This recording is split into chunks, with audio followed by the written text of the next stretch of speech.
Salut à vous, petits et gros tentacules. Aujourd'hui, on tape dans le lore de DD, le vieux lore de DD, le lore 2.5. Et on va aller fouiner dans les petits secrets de Asmodeus. Asmodée en français. Donc, toute cette vidéo se passe sur le Guide to Hell, que je sais plus quand c'est qu'il a été sorti. Il fait partie du Silver Anniversary. Ouais, top accent. Donc c'est post 1999 ou 1999, hein, il y avait déjà le nouveau logo ADD. Il est de, que je dise pas de bêtises, Chris Pramas, et il est d'ailleurs spécialement dédicacé avec remerciement à Colin McComb, le créateur de Planescape, l'un des créateurs, mais bon, c'est le créateur fondamental de Planescape.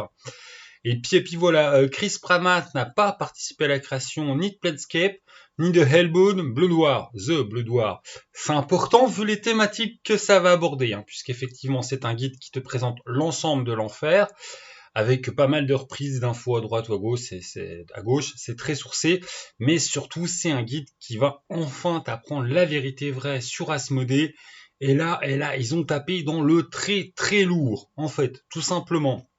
Bon, il y a plein de trucs dedans, hein, genre par exemple la princesse des enfers, Glacia, qui la sombre prodige. Enfin, il y a pas mal de petites infos, hein, dans ce bouquin, mais vraiment le cœur des révélations, révolutions, c'est sur Asmodée. Donc on va tout simplement taper dedans. Qui est Asmodée? Il est perçu comme le diable suprême, le seigneur des neuf enfers, le seigneur de Nésus, le dernier cercle des enfers dans la grande profondeur. Les enfers, c'est une montagne inversée ou une fosse, Baator. Et en fait, le dernier étage, l'étage du plus balèze, c'est Nésus et c'est lui qui règne dessus.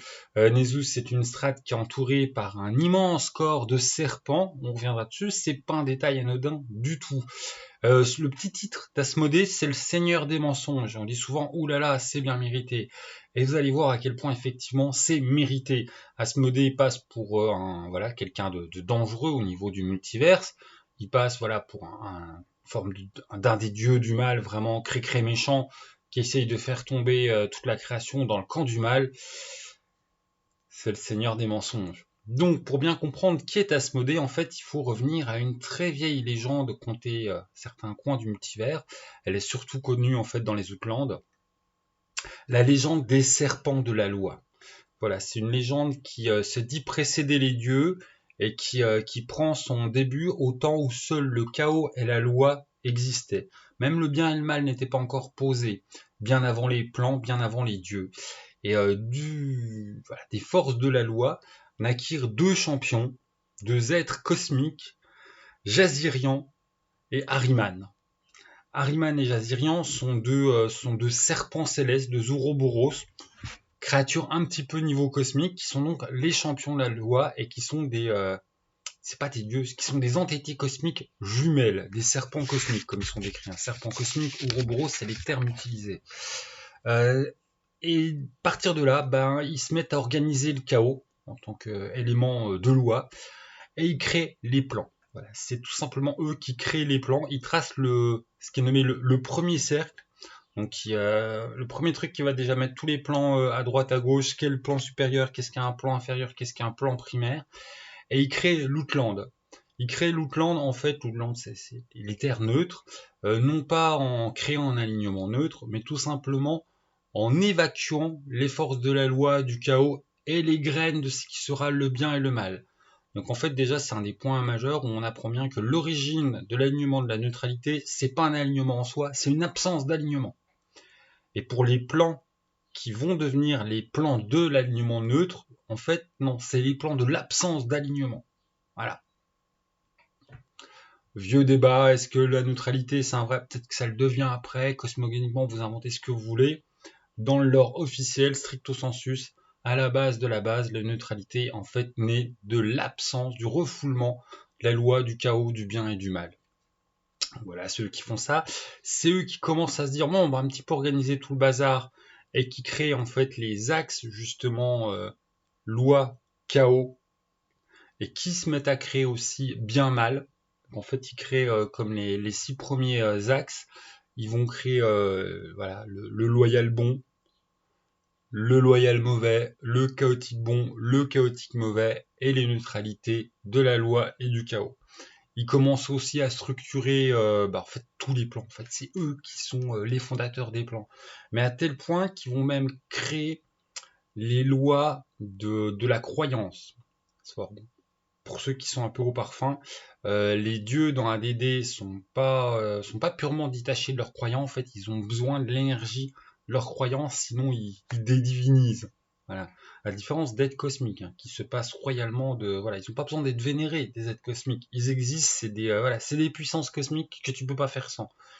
Les dieux sont rattachés à un plan, rattachés à un alignement, et ils ont besoin de la croyance des gens qui les vénèrent, des vivants qui existent à travers le multivers pour garder leur statut, croître et éviter de décroître. Un dieu d'ADD qui n'a plus de fidèles devient un dieu mort.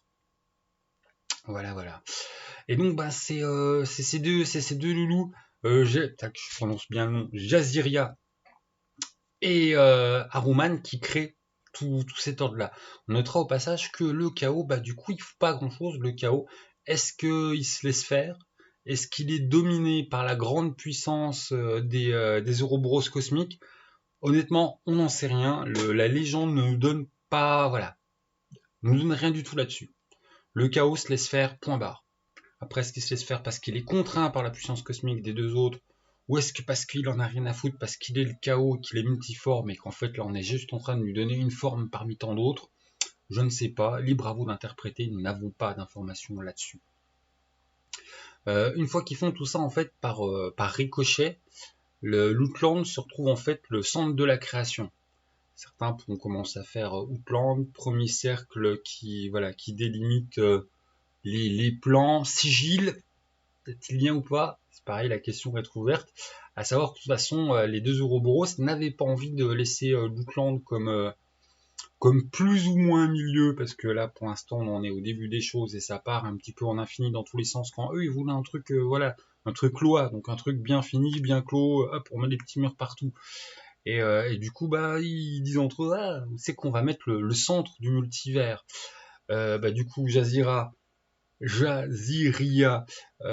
coucou le lézard, décide de créer le mont céleste avec les sept paradis, et Haruman va créer le Bator avec les 9 enfers. Chacun dans leur coin, Jazira étant porteuse du bien, qui commence du coup à devenir un alignement à part entière, sachant que les alignements originaux, les puissances cosmiques originelles, c'est la loi et le chaos. Le bien et le mal sont secondaires. Ils sont déjà en grain dans les champions du chaos, de la loi qui apparaissent. Mais voilà, ils n'ont pas de force cosmique qui jaillissent. Non, c'est loi et chaos. Et donc Haruman va créer dans son coin le Bator. Ils se retrouvent, ils font oh tiens t'as vu moi ce que j'ai créé c'est vachement bien, ça devrait être chez moi le centre de l'univers. Ils sont pas d'accord, ils se foutent sur la gueule, patati patata, ils mettent de l'énergie cosmique un petit peu de partout, et puis au final ils se retrouvent chacun bien blessé à rentrer chez eux. C'est à partir de ce moment-là que l'immense serpent qui entoure Nézeus apparaît au fond du Bator. Voilà, je vous laisse tirer les conclusions qui s'imposent. Et Haruman, du coup, il va dans son coin. Jaziria, commençons par elle, va aussi penser ses plaies. Elle ne parle pas aux dieux du bien qui sont en train de naître et aux créatures qui sont en train de naître de partout de son rôle cosmique dans la création du monde. Elle ferme bien sa bouche, elle garde ça pour elle. Elle et ses créations, les Koalt. Voilà, les serpents mystiques à plumes machin sont en fait les serviteurs d'une des deux premières puissances cosmiques dans cette légende qui, de toute façon, spoiler, elle est vraie. Voilà, c'est officiel, c'est dans les suppléments DD, c'est dans les derniers suppléments de Cosmogonie, c'est la vraie Cosmogonie, boum, c'est comme ça. Et ils sont en train de surveiller tout simplement le retour, parce qu'ils se disent Haruman il va pas en rester là, et voilà, ils guettent le retour d'Haruman. Et qu'est-ce qu'il fait Haruman? Vous l'aurez compris, c'est une vidéo sur Asmodée. Asmodée n'est pas l'héritier ou le machin d'Haruman. Asmodée est Haruman qui mue, qui se transforme, qui porte un masque. Et lui-même, il crée ses serviteurs, ses enfants, avec tous les diables. Voilà, tous les diables, en fait, sont les créations d'Asmodée. c'est pas ses frères, c'est pas, voilà. On va revenir dessus, c'est un des mensonges d'Asmodée. C'est, il est non pas le dieu, parce que Dieu, t'as besoin de croyance, hein, si on garde le vocabulaire des dés, il est la créature cosmique derrière tous les diables. Et tatin, et en fait, c'est Asmodée, voilà. Et tous les dieux ignorent cette vérité, hein, la seule qui le sait, le seul, on ne sait pas trop l'origine de son sexe, c'est Jaziria, la divinité, entre guillemets, des Coalt, qui en fait surveille tout simplement les agissements d'Asmodée, qu'elle sait peut-être à Roman, parce qu'elle pense tout simplement qu'un jour les forces du Baator vont se réveiller, que la puissance cosmique qui est cachée va revenir, et que ça serait un petit peu la fin de toute chose. Donc du coup, grosse révélation, Asmodée n'est pas un diable à proprement parler, Asmodée n'est pas un dieu du mal, Asmodée en fait est une créature cosmique déguisée. Voilà, et une des créatures cosmiques originales. Elle est voilà, le champion de la loi côté loyal mauvais. Et ce qui nous fait revoir en fait toutes les petites magouilles d'Asmodée au sens, il y a 3 gros axes des magouilles d'Asmodée. Il y a bien évidemment ce qu'on appelle la boudoir, qui de temps en temps il y a des légendes qui courent que c'est lui qui l'a déclenché, c'est faux en fait. Asmodée n'a pas déclenché la boudoir, la guerre éternelle. Par contre, il savait très bien que ça allait être quelque chose qui allait advenir, que c'était incontournable. C'est tout simplement voilà, la rencontre entre le loyal mauvais et le chaotique mauvais. Et en fait, elle s'est déclenchée tout simplement dès que les premiers diables ont rencontré les premiers démons. Boum boum, ça s'est foutu sur la gueule. Voilà, ils ne pouvaient pas s'entendre. Et ça a dégénéré. Et c'est l'origine voilà, de la boudoir. Origine qui l'arrange bien tout simplement parce qu'Asmodée utilise, il fait semblant de considérer la boudoir comme quelque chose d'important, d'intéressant, dans lequel il met ses forces. C'est un paravent, voilà. La guerre éternelle est un mumus pour Asmodée, c'est un jouet, c'est quelque chose qui laisse voir aux autres forces, voilà, aux autres forces divines, qui laisse croire à sa progéniture, à ses enfants, à ses marionnettes. Asmodée en a rien à carrer de la boudoir. Ça, déjà, c'est dit. L'autre point très important qui marque l'enfer, dont on entend relativement souvent parler, c'est la politique des nobilis, la politique infernale, très importante, puisqu'il y a une hiérarchie très importante aux enfers. Là encore, c'est un mensonge d'Asmodée. Asmodée utilise cette hiérarchie pour faire croire qu'il est juste le plus haut diable, et il se déguise parmi en fait ses créations comme l'une d'elles, juste la plus puissante. Il va pas dire non, en fait, c'est moi la créature cosmique qui crée tout ça. Il n'y a pas moyen de me renverser. Je peux faire semblant qu'on m'embête. En fait, voilà, on joue pas dans la même cour. C'est les créatures, je suis le créateur. C'est le roi des mensonges. Et il laisse toute cette petite cour, toutes ces petites magouilles se faire, car c'est son deuxième écran de fumée. À ses vrais plans. Et son vrai plan, qui se nomme Armageddon, et un spoiler, Jaziria a parfaitement raison. Le grand plan d'Asmodée, c'est tout simplement de récupérer des blessures de ce combat contre Jaziria et de redevenir, revenir au premier plan avec toute sa puissance de créature cosmique et de détruire le multivers. Tout. Les dieux, les machins, tout. Jaziria au passage, et de pouvoir rebâtir un nouveau multivers avec l'enfer au centre, et c'est moi qui ordonne le chaos comme je veux. Il a toujours pas digéré effectivement qu'au début ça n'a pas été les 9 enfers le centre du multivers, et il veut tout détruire pour mettre les 9 enfers au centre. Quels sont ses moyens? Bon, en fait, je vais suivre tout simplement l'ordre des révélations du bouquin, même si du coup, on est plus sur les mécaniques, les outils qu'il va utiliser. On va peut-être dû organiser ça autrement pour faire plus mystère, et puis suspense, mais on s'en fout. En fait, une des grosses armes d'Asmodée, une des armes que personne ne connaît, c'est l'attisme. Voilà. Tout simplement, vous connaissez pour la plupart des vieux joueurs des dés cette règle qu'une âme, quand elle meurt, elle va rejoindre le plan de son dieu où elle l'alimente de sa puissance, tout ça. C'est un mensonge. Voilà, c'est un des mensonges d'Asmodée, c'est une des tricheries qu'il a mis dans les règles de la croyance. Une âme va là où elle pense devoir aller. Elle va là où elle veut. Voilà. boum, un défrontement qu'on croyait croire de Dédé, hop, ah ben en fait, on n'est pas tout à fait dans un gros mensonge, mais il y a une petite nuance très importante, puisqu'en fait, Asmodée a trouvé une manière de drainer beaucoup plus de puissance d'une âme que ce que font les dieux quand ils ont de la croyance qui les alimente, de récupérer en fait des fractions de sa puissance cosmique qui s'est un peu dispersée partout quand ils ont créé le multivers, puis quand ils sont foutus sur la gueule avec son jumeau, sa jumelle. Et pour ça, en fait, il a besoin de totalement dévorer une âme. C'est-à-dire, il la délite, il la réintègre.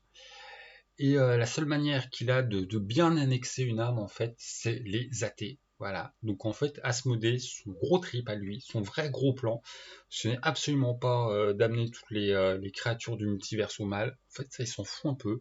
C'est d'amener toutes les créatures du multivers à l'athéisme pour pouvoir les absorber, retrouver sa puissance et détruire le multivers. Voilà.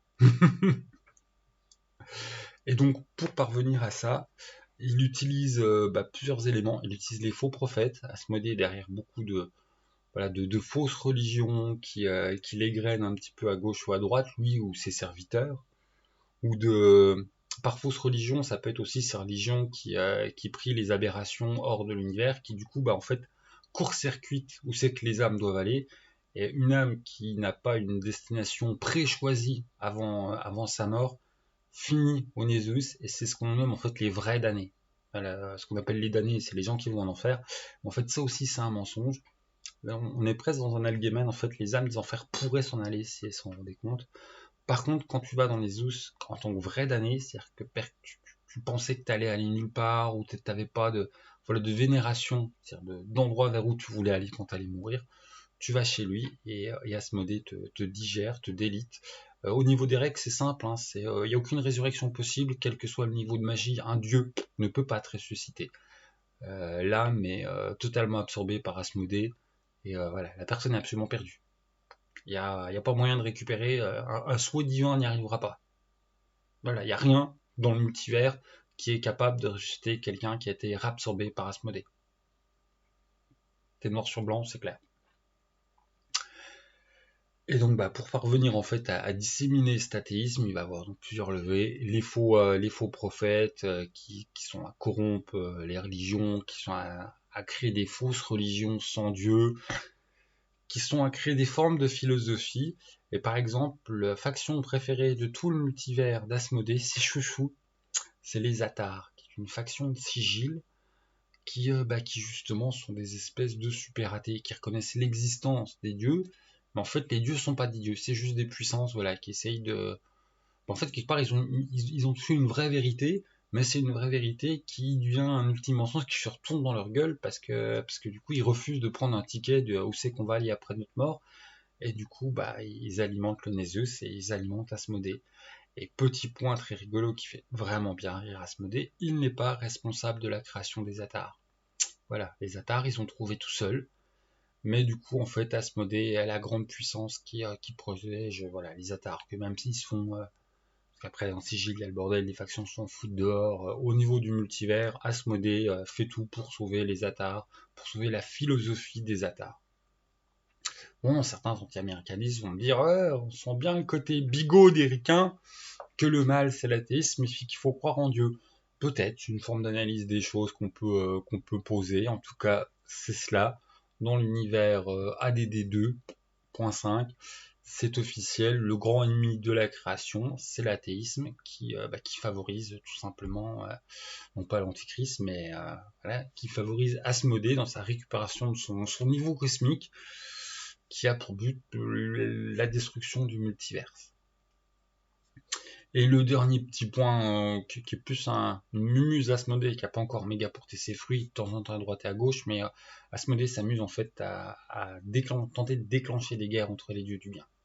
Voilà, quand il y a deux dieux du bien qui se foutent dessus, ils ont peut-être réussi tout seuls, c'est peut-être Asmodée qui était derrière. Voilà. Ils tentent de corrompre un peu les religions du bien, non pas pour en faire des religions du mal, mais pour qu'elles s'entretuent. Parce que ils pensent qu'en fait, si le bien s'entretue, ils vont venir en fait à dégoûter leurs croyants des dieux, et non pas à les tourner vers le mal, mais à rejeter les dieux. et rejeter les dieux, c'est arrivé en Asus. C'est arrivé à sa porte à lui. Donc voilà, le plus gros mensonge effectivement qu'a fait peser Asmodée sur le multivers, bon, évidemment, hein, c'est de cacher qui il est, mais surtout c'est de faire croire qu'il militait pour le mal, qu'en fait il s'en fout. Je veux dire, le mal c'est lui, hein, là, il assume, mais son but c'est de militer pour l'unbelieve, c'est pour les incroyants. Que, voilà, ok, les dieux existent, mais on n'a pas, voilà, on n'a pas vocation à les servir, à les vénérer, et du coup regagner son statut cosmique et détruire le multivers. Voilà, voilà, voilà. Et tout ça hein, finit sur les avatars de d'Asmodée. Bon bah surprise, c'est un méga bourrin. Pas tant qu'on pourrait le croire. Il est bourré de pouvoirs spéciaux. Guerrier 25, Mage 20, seulement 199 points de vie, l'avatar, plutôt bas, hein, on a connu des monstres plus puissants. Pas mal de pouvoirs spéciaux, il peut avoir 10 avatars en même temps sur les plans extérieurs, tout ça, mais il peut en avoir qu'un seul à la fois sur les plans matériels, ce qui est un petit peu une de ses seules limitations. Ça, forcément, il prend un petit peu les images qu'il veut, mais sa vraie forme est celle d'un humanoïde géant ultra charismatique, et sa vraie forme, effectivement, celle du serpent du Bator. Voilà, c'est son corps, là. C'est son corps d'avant, spoiler, tout le monde l'aura compris.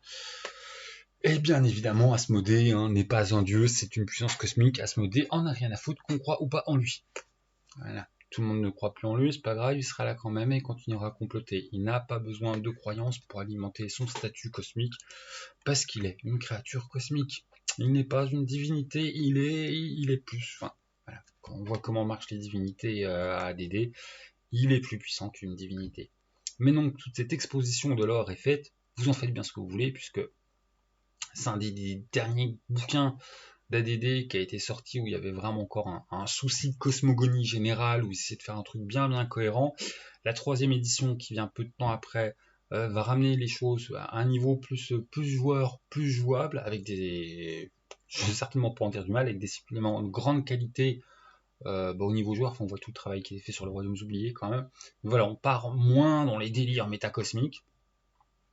Bon, la quatrième, voilà, il y a eu du rétro-pédalage, hein, on voit ce que ça a donné sur les royaumes. Enfin, le lore de la quatrième ne compte pas, seulement pour certains univers, genre le lore de la quatrième dans Dark Sun, enfin, on s'en fout. D'un point de vue cosmique, il n'y a pas eu grand chose de fait. Enfin, c'était un gros bordel au niveau des plans, mais tout a été caduqué par de toute façon la cinquième, et la cinquième qui recaduque absolument tout ce qui a été fait avant, avec leur positionnement de OSEF, voilà. On décanonise tout ce qui était avant, tu prends si tu veux, tu prends pas si tu veux pas. Tout le background n'a plus du tout d'importance, on fait ce qu'on veut. Ce qui effectivement a de quoi donner un infarctus à des vieux amateurs de l'or, mais voilà, pour relancer une nouvelle vie à DD5 et puis arriver sur OneDD, enfin, pour refaire vivre DD, pourquoi pas, ça permet au moins de, voilà, de sortir du carcan des vieux, voilà, des vieilles productions. Bon, après, ils essayent de remettre au goût du jour. Des fois, ils font de la merde. Hein. Spelljammer, voilà. Pas merci Spelljammer. Et puis bon, on croise les doigts pour le Planescape. Ravnica a été très bien. Croisons les doigts pour Planescape. Croisons les doigts pour qu'il y ait un petit peu plus de sorties. Enfin, on verra. En tout cas, c'était mon petit point sur Asmodée. Je trouve ça excessivement intéressant. Effectivement, ça contredit, infirme ou spécifie certains points qu'on a eu par rapport à Planescape. Certains points qu'on a justement dans le Blood Loire, mais c'est, sauf si j'ai pas trouvé un, mais c'est à mon sens le dernier point de révélation sur les vérités vraies, cosmogo-cosmiques, de tout ce que tu veux. Voilà, voilà. Bon bah, salut à vous, jouez bien.